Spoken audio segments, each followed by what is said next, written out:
ಖಾಸಗಿ ಕಾಲೇಜು ವಿದ್ಯಾರ್ಥಿನಿ ಧನುಶ್ರೀ ಮೃತಪಟ್ಟಿರುವಂತದ್ದು ಈ ಘಟನೆಯಲ್ಲಿ ಬೆಳಗ್ಗೆ ಕಾಲೇಜಿಗೆ ಗಾಡಿಯಲ್ಲಿ ಹೋಗ್ತಾ ಇದ್ದಾಗ ಈ ಘಟನೆ. ರಸ್ತೆ ಗುಂಡಿ ತಪ್ಪಿಸೋದಕ್ಕೆ ಹೋಗಿ ಧನುಶ್ರೀ ಕೆಳಗೆ ಬಿದ್ದಿದ್ದು. ಧನುಶ್ರೀ ಬೀಳ್ತಾ ಇದ್ದಂತೆ ಟಿಪ್ಪರ್ ಲಾರಿ ಹರಿದಿದೆ.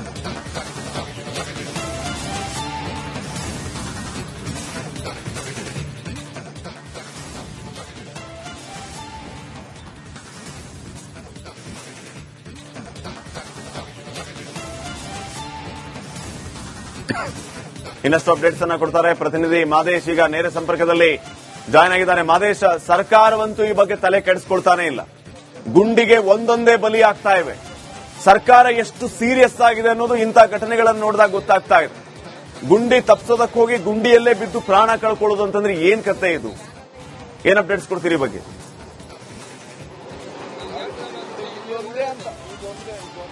ಖಂಡಿತ ಶ್ರೀಪಾದ್, ಬೆಳಗ್ಗೆ ನಡೆದಿರುವಂತಹ ಈ ಒಂದು ಘಟನೆ ಹಿನ್ನೆಲೆ ಆ ರಸ್ತೆ ಗುಂಡಿಗಳಿಂದ ಜನರಿಗೆ ಯಾವ ರೀತಿ ಸಮಸ್ಯೆ ಆಗ್ತಿದೆ ಅನ್ನುವಂಥದ್ದು ಕಣ್ಮುಂದೆ ಇದೆ. ಸದ್ಯಕ್ಕೆ ನಾನು ಘಟನಾ ಸ್ಥಳದಲ್ಲಿ ಇದೀನಿ, ನೋಡಬಹುದು ನೀವು. ಈ ಒಂದು ರಸ್ತೆ ಗುಂಡಿ ಏನಿದೆ ಇದು ಆವಲಹಳ್ಳಿ ಬಳಿಯ ಬೂದಿಗೆರೆ ಕ್ರಾಸ್ ಅಂತ ಹೇಳಿ ಕರೀತಾರೆ. ಈ ಒಂದು ಕ್ರಾಸ್ ನಲ್ಲಿ ಈ ಒಂದು ರಸ್ತೆ ಇದೆಯಲ್ಲ ಕಂಪ್ಲೀಟ್ ಆಗಿ ಕಾಣಿಸ್ತಿದೆ. 2-3 ಕಿಲೋಮೀಟರ್ ಇದೆ.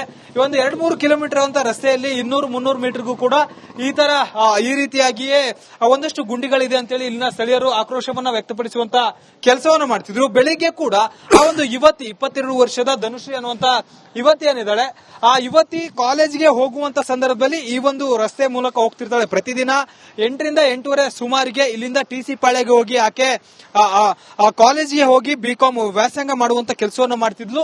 ಇವತ್ತು ಕೂಡ ಅದೇ ರೀತಿಯಾಗಿ ಬೆಳಿಗ್ಗೆ ಹೋಗ್ತಿರ್ತಾಳೆ. ಹೋದಂತ ಸಂದರ್ಭದಲ್ಲಿ ಈ ಒಂದು ಗುಂಡಿ ಬರುತ್ತೆ. ಗುಂಡಿ ಬಂದಂತ ಸಂದರ್ಭದಲ್ಲಿ ತಪ್ಪಿಸ್ಕೊಳ್ಳೋಕೆ ಹೋದಂತ ಸಂದರ್ಭದಲ್ಲಿ ಸ್ಕಿಡ್ ಆಗಿ ಬೀಳ್ತಾಳೆ. ಬಿದ್ದಾಗ ಹಿಂದೆಯಿಂದ ಬರ್ತಿದ್ದಂತ ಒಂದು ಟಿಪ್ಪರ್ ವಾಹನ ಏನಿದೆ ಆಕೆ ಮೇಲೆ ಹರಿದಿದೆ. ಪರಿಣಾಮವಾಗಿ ಆಕೆ ಘಟನಾ ಸ್ಥಳದಲ್ಲಿಯೇ ಸಾವನ್ನಪ್ಪಿದ್ದಾಳೆ. ಸದ್ಯಕ್ಕೆ ಒಂದು ವಿಚಾರದ ಬಗ್ಗೆ ಸ್ಥಳೀಯರು ತೀವ್ರ ಆಕ್ರೋಶವನ್ನ ವ್ಯಕ್ತಪಡಿಸುವಂತ ಕೆಲಸವನ್ನು ಮಾಡ್ತಿದ್ದಾರೆ. ಯಾಕಂದ್ರೆ ಸರ್ಕಾರ ಗುಂಡಿಗಳನ್ನ ಮುಚ್ತೇವೆ ಅಂತ ಹೇಳ್ತಿದೆ, ಆದ್ರೆ ಗುಂಡಿಗಳಿಂದ ಈ ರೀತಿಯಾಗಿ ರಸ್ತೆಯಲ್ಲಿ ಓಡಾಟ ಮಾಡೋಕೆ ಆಗ್ತಿಲ್ಲ ಅಂತ ಹೇಳಿ. ಜೊತೆಗೆ ಈ ಒಂದು ಆವಲಹಳ್ಳಿ ಲಿಮಿಟ್ಸ್ ನಲ್ಲಿ ಸಾಕಷ್ಟು ಗುಂಡಿಗಳಿದೆ.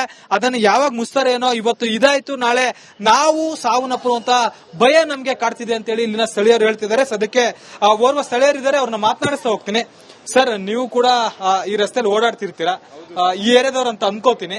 ಇಲ್ಲಿ ಯಾವ ರೀತಿ ಇದೆ ಈ ತರ ಯಾವ ತರ ಇದೆ ಅಂತ ಪರಿಸ್ಥಿತಿ, ಏನ್ ಹೇಳ್ತೀರಾ ಇದಕ್ಕೆ? ನಮ್ಗೆ ನಾವೇನ್ ಹೇಳ್ತೀರಂದ್ರೆ ಈ ಗುಂಡಿ ಸ್ಥಳ ಎಲ್ಲ ಮುಚ್ಚಿದ್ರೆ ನಮಗೂ ಒಳ್ಳೇದಾಗುತ್ತೆ. ನಾವು ಇಲ್ಲೇ ಕೆಲಸ ಮಾಡೋದು. ಬೆಳಗ್ಗೆ ಈ ಒಂದ್ ಹೆಣ್ಮಗು ಅಂತ ಆ ಹುಡ್ಗಿಗ್ ನ್ಯಾಯ ಸಿಗ್ಬೇಕು ಅಂತ ನಾವು ಕೇಳ್ಕೊಂತೀರಿ. ಎಲ್ಲ ಅದು ಈ ಹಳ್ಳ ದಿನ್ನೆ ಎಲ್ಲ ಮುಚ್ಚಿಸಿದ್ರೆ ನಮಗೂ ಒಂಥರ ಒಳ್ಳೇದಾಗುತ್ತೆ ಸರ್. ಈ ರೀತಿಯಾಗಿ ಇಲ್ಲಿನ ಸ್ಥಳೀಯರು ಆಕ್ರೋಶವನ್ನ ವ್ಯಕ್ತಪಡಿಸುವಂತ ಕೆಲಸವನ್ನು ಮಾಡ್ತಾರೆ. ಮತ್ತೊಂದ್ ಕಡೆ ಆ ಒಂದು ಯುವತಿ ಧನುಷ್ ಏನಿದ್ದಾರೆ, ಆಕೆಯ ಪಕ್ಕದ ಮನೆಯವರು ಕೂಡ ನನ್ನ ಜೊತೆ ಇದ್ದಾರೆ. ಅವರನ್ನು ಕೂಡ ನಾನು ಮಾತನಾಡಿಸುವಂತ ಕೆಲಸವನ್ನು ಮಾಡ್ತೇನೆ. ಆಕೆ ಏನ್ ಓದ್ತಿದ್ಲು, ಮತ್ತೆ ಆಕೆಯ ಕುಟುಂಬದ ಪರಿಸ್ಥಿತಿ ಏನುತ್ತೆ ಅಂತ ಹೇಳಿ ಅವರ ಪರಿಚಯಿಸ್ತಿದ್ದಾರೆ. ಅವ್ರನ್ನ ಮಾತನಾಡಿಸ್ತಾ ಹೋಗ್ತೀನಿ. ಸರ್, ಈಗ ಧನುಶ್ರೀ ಬಿಕಾಂ ಓದ್ತಿದ್ಲು, ಮತ್ತೆ ಅವರ ಪರಿಸ್ಥಿತಿ ಹೇಗಿದೆ, ಅವರ ತಂದೆ ತಾಯಿ ಏನ್ ಮಾಡ್ತಾರೆ, ಮತ್ತೆ ಅವ್ರು ಎಷ್ಟು ಜನ ಇದ್ರು, ನೀವು ಅವ್ರ ಪರಿಚಯಿಸ್ತಾರ ಅಂತ ಹೇಳ್ತಿದ್ರಿ. ಸರ್, ಅವರೊಂದು ಮಧ್ಯವರ್ತಿಯ ಕುಟುಂಬದವರು, ಬ್ರಾಹ್ಮಣರು. ಪೂಜೆ ಅವರ ಮದರ್ ಟೀಚರ್ ಆಗಿದ್ದಾರೆ. ಸೊ ಅವರ ಅಪ್ಪನೂ ಇಲ್ಲ, 4 ವರ್ಷದಿಂದ ಅವರ ಅಪ್ಪನೂ ಮಿಸ್ ಆಗಿದ್ದಾರೆ. ಸೊ ಈಗ ಡಿಗ್ರಿ ಮಾಡ್ತಿದ್ದಾರೆ, ಹುಡುಗಿ ಡಿಗ್ರಿ ಮಾಡ್ತಿದ್ದಾಳೆ. ಇನ್ನೇನ್ ಸರ್? ಅದೇ ಸರ್, ಈಗ ಕುಟುಂಬ ಯಾರು ನೋಡ್ಕೊಳ್ತಿದ್ರು?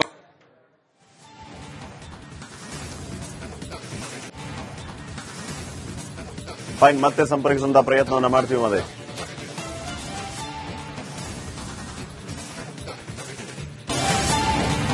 ಖಾಸಗಿ ಕಾಲೇಜು ವಿದ್ಯಾರ್ಥಿನಿ ಧನುಶ್ರೀ ಮೃತಪಟ್ಟಿರುವಂತದ್ದು ಈ ಘಟನೆಯಲ್ಲಿ ಬೆಳಗ್ಗೆ ಕಾಲೇಜಿಗೆ ಗಾಡಿಯಲ್ಲಿ ಹೋಗ್ತಾ ಇದ್ದಾಗ ಈ ಘಟನೆ. ರಸ್ತೆ ಗುಂಡಿ ತಪ್ಪಿಸೋದಕ್ಕೆ ಹೋಗಿ ಧನುಶ್ರೀ ಕೆಳಗೆ ಬಿದ್ದಿದ್ದು. ಧನುಶ್ರೀ ಬೀಳ್ತಾ ಇದ್ದಂತೆ ಟಿಪ್ಪರ್ ಲಾರಿ ಹರಿದಿದೆ.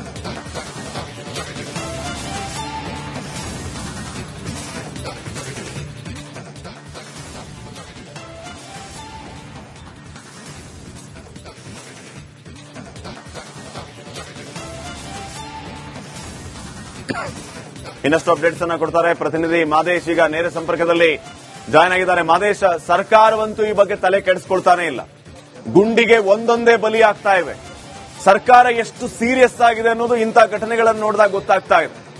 ಗುಂಡಿ ತಪ್ಪಿಸೋದಕ್ಕೆ ಹೋಗಿ ಗುಂಡಿಯಲ್ಲೇ ಬಿದ್ದು ಪ್ರಾಣ ಕಳ್ಕೊಳ್ಳೋದು ಅಂತಂದ್ರೆ ಏನ್ ಕತೆ ಇದು? ಏನ್ ಅಪ್ಡೇಟ್ಸ್ ಕೊಡ್ತೀರಿ ಈ ಬಗ್ಗೆ?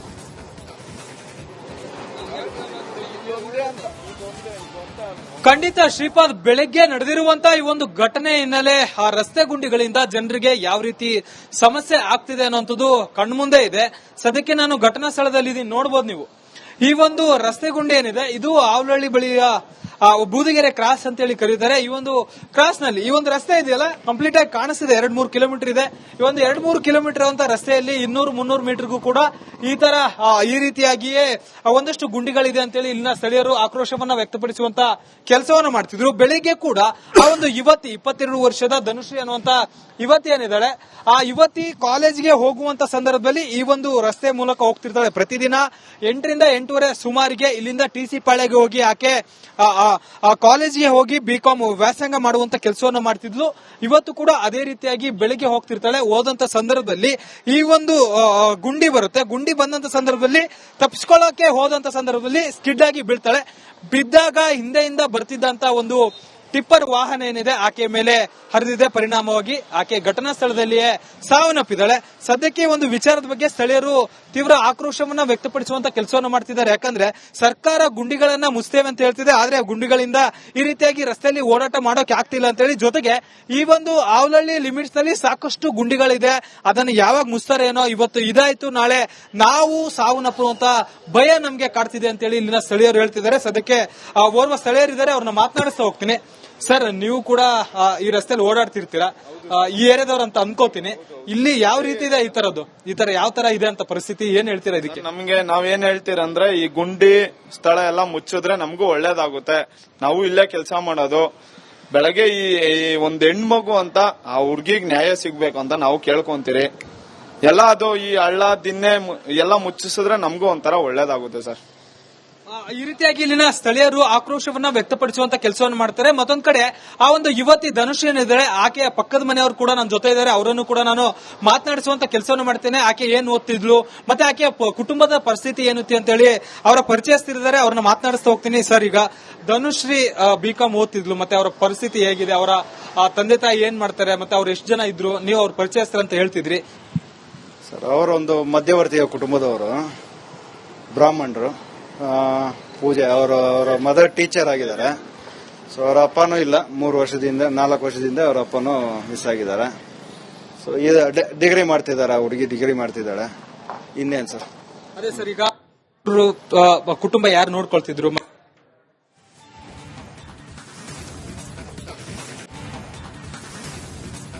ಫೈನ್, ಮತ್ತೆ ಸಂಪರ್ಕಿಸುವಂತ ಪ್ರಯತ್ನವನ್ನ ಮಾಡ್ತೀವಿ. ಮದೇ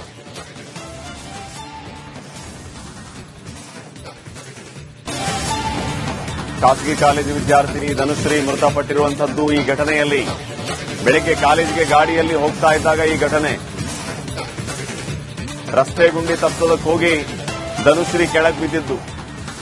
ಧನುಶ್ರೀ ಬೀಳ್ತಾ ಇದ್ದಂತೆ ಟಿಪ್ಪರ್ ಲಾರಿ ಹರಿದಿದೆ.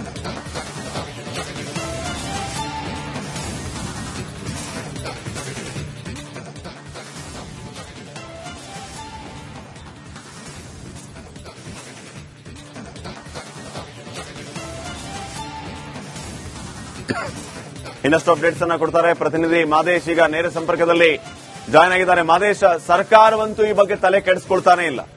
ಗುಂಡಿಗೆ ಒಂದೊಂದೇ ಬಲಿ ಆಗ್ತಾ ಇವೆ. ಸರ್ಕಾರ ಎಷ್ಟು ಸೀರಿಯಸ್ ಆಗಿದೆ ಅನ್ನೋದು ಇಂಥ ಘಟನೆಗಳನ್ನು ನೋಡಿದಾಗ ಗೊತ್ತಾಗ್ತಾ ಇದೆ. ಗುಂಡಿ ತಪ್ಪಿಸೋದಕ್ಕೆ ಹೋಗಿ ಗುಂಡಿಯಲ್ಲೇ ಬಿದ್ದು ಪ್ರಾಣ ಕಳ್ಕೊಳ್ಳೋದು ಅಂತಂದ್ರೆ ಏನ್ ಕತೆ ಇದು? ಏನ್ ಅಪ್ಡೇಟ್ಸ್ ಕೊಡ್ತೀರಿ ಈ ಬಗ್ಗೆ?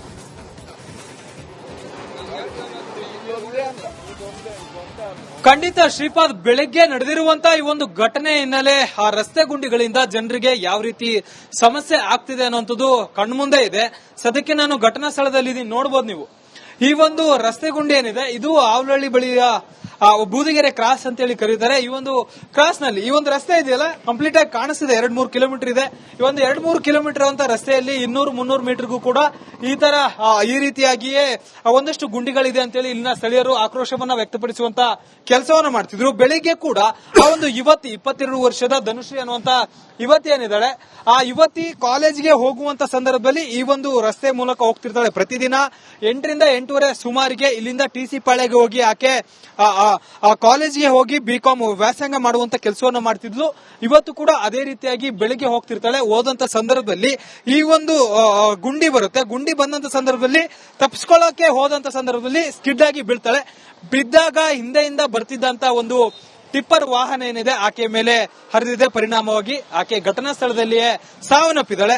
ಸದ್ಯಕ್ಕೆ ಒಂದು ವಿಚಾರದ ಬಗ್ಗೆ ಸ್ಥಳೀಯರು ತೀವ್ರ ಆಕ್ರೋಶವನ್ನ ವ್ಯಕ್ತಪಡಿಸುವಂತ ಕೆಲಸವನ್ನು ಮಾಡ್ತಿದ್ದಾರೆ. ಯಾಕಂದ್ರೆ ಸರ್ಕಾರ ಗುಂಡಿಗಳನ್ನ ಮುಚ್ತೇವೆ ಅಂತ ಹೇಳ್ತಿದೆ, ಆದ್ರೆ ಗುಂಡಿಗಳಿಂದ ಈ ರೀತಿಯಾಗಿ ರಸ್ತೆಯಲ್ಲಿ ಓಡಾಟ ಮಾಡೋಕೆ ಆಗ್ತಿಲ್ಲ ಅಂತ ಹೇಳಿ, ಜೊತೆಗೆ ಈ ಒಂದು ಆವಲಹಳ್ಳಿ ಲಿಮಿಟ್ಸ್ ನಲ್ಲಿ ಸಾಕಷ್ಟು ಗುಂಡಿಗಳಿದೆ, ಅದನ್ನು ಯಾವಾಗ ಮುಚ್ತಾರೆ ಏನೋ, ಇವತ್ತು ಇದಾಯ್ತು ನಾಳೆ ನಾವು ಸಾವನ್ನಪ್ಪುವಂತ ಭಯ ನಮ್ಗೆ ಕಾಡ್ತಿದೆ ಅಂತ ಹೇಳಿ ಇಲ್ಲಿನ ಸ್ಥಳೀಯರು ಹೇಳ್ತಿದ್ದಾರೆ. ಸದ್ಯಕ್ಕೆ ಓರ್ವ ಸ್ಥಳೀಯರಿದ್ದಾರೆ, ಅವ್ರನ್ನ ಮಾತನಾಡಿಸ್ತಾ ಹೋಗ್ತೀನಿ. ಸರ್, ನೀವು ಕೂಡ ಈ ರಸ್ತೆಯಲ್ಲಿ ಓಡಾಡ್ತಿರ್ತೀರಾ, ಈ ಏರಿಯಾದವ್ರು ಅಂತ ಅನ್ಕೋತೀನಿ. ಇಲ್ಲಿ ಯಾವ ರೀತಿ ಇದೆ ಈ ತರ ಯಾವ ತರ ಇದೆ ಅಂತ ಪರಿಸ್ಥಿತಿ, ಏನ್ ಹೇಳ್ತೀರಾ ಇದಕ್ಕೆ? ನಮ್ಗೆ ನಾವೇನ್ ಹೇಳ್ತೀರಂದ್ರೆ ಈ ಗುಂಡಿ ಸ್ಥಳ ಎಲ್ಲ ಮುಚ್ಚಿದ್ರೆ ನಮಗೂ ಒಳ್ಳೇದಾಗುತ್ತೆ. ನಾವು ಇಲ್ಲೇ ಕೆಲಸ ಮಾಡೋದು. ಬೆಳಗ್ಗೆ ಈ ಒಂದ್ ಹೆಣ್ಮಗು ಅಂತ ಆ ಹುಡ್ಗಿಗ್ ನ್ಯಾಯ ಸಿಗ್ಬೇಕು ಅಂತ ನಾವು ಕೇಳ್ಕೊಂತೀರಿ. ಎಲ್ಲ ಅದು ಈ ಹಳ್ಳ ದಿನ್ನೆ ಎಲ್ಲ ಮುಚ್ಚಿಸಿದ್ರೆ ನಮಗೂ ಒಂಥರ ಒಳ್ಳೇದಾಗುತ್ತೆ ಸರ್. ಈ ರೀತಿಯಾಗಿ ಇಲ್ಲಿನ ಸ್ಥಳೀಯರು ಆಕ್ರೋಶವನ್ನ ವ್ಯಕ್ತಪಡಿಸುವಂತ ಕೆಲಸವನ್ನು ಮಾಡ್ತಾರೆ. ಮತ್ತೊಂದ್ ಕಡೆ ಆ ಒಂದು ಯುವತಿ ಧನುಷ್ ಏನಿದ್ದಾರೆ, ಆಕೆಯ ಪಕ್ಕದ ಮನೆಯವರು ಕೂಡ ನನ್ನ ಜೊತೆ ಇದ್ದಾರೆ, ಅವರನ್ನು ಕೂಡ ನಾನು ಮಾತನಾಡಿಸುವಂತ ಕೆಲಸವನ್ನು ಮಾಡ್ತೇನೆ. ಆಕೆ ಏನ್ ಓದ್ತಿದ್ಲು, ಮತ್ತೆ ಆಕೆಯ ಕುಟುಂಬದ ಪರಿಸ್ಥಿತಿ ಏನುತ್ತೆ ಅಂತ ಹೇಳಿ ಅವರ ಪರಿಚಯಸ್ಥರಿದ್ದಾರೆ, ಅವ್ರನ್ನ ಮಾತನಾಡಿಸ್ತಾ ಹೋಗ್ತೀನಿ. ಸರ್, ಈಗ ಧನುಶ್ರೀ B.Com ಓದ್ತಿದ್ಲು, ಮತ್ತೆ ಅವರ ಪರಿಸ್ಥಿತಿ ಹೇಗಿದೆ, ಅವರ ತಂದೆ ತಾಯಿ ಏನ್ ಮಾಡ್ತಾರೆ, ಮತ್ತೆ ಅವ್ರು ಎಷ್ಟು ಜನ ಇದ್ರು, ನೀವು ಅವ್ರ ಪರಿಚಯಸ್ಥರ ಅಂತ ಹೇಳ್ತಿದ್ರಿ. ಸರ್, ಅವರೊಂದು ಮಧ್ಯವರ್ತಿಯ ಕುಟುಂಬದವರು, ಬ್ರಾಹ್ಮಣರು. ಪೂಜೆ ಅವರ ಮದರ್ ಟೀಚರ್ ಆಗಿದ್ದಾರೆ.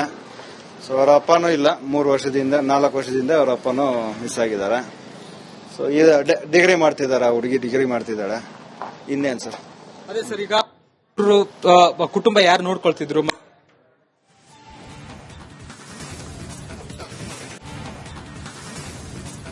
ಫೈನ್, ಮತ್ತೆ ಸಂಪರ್ಕಿಸುವಂತ ಪ್ರಯತ್ನವನ್ನ ಮಾಡ್ತೀವಿ.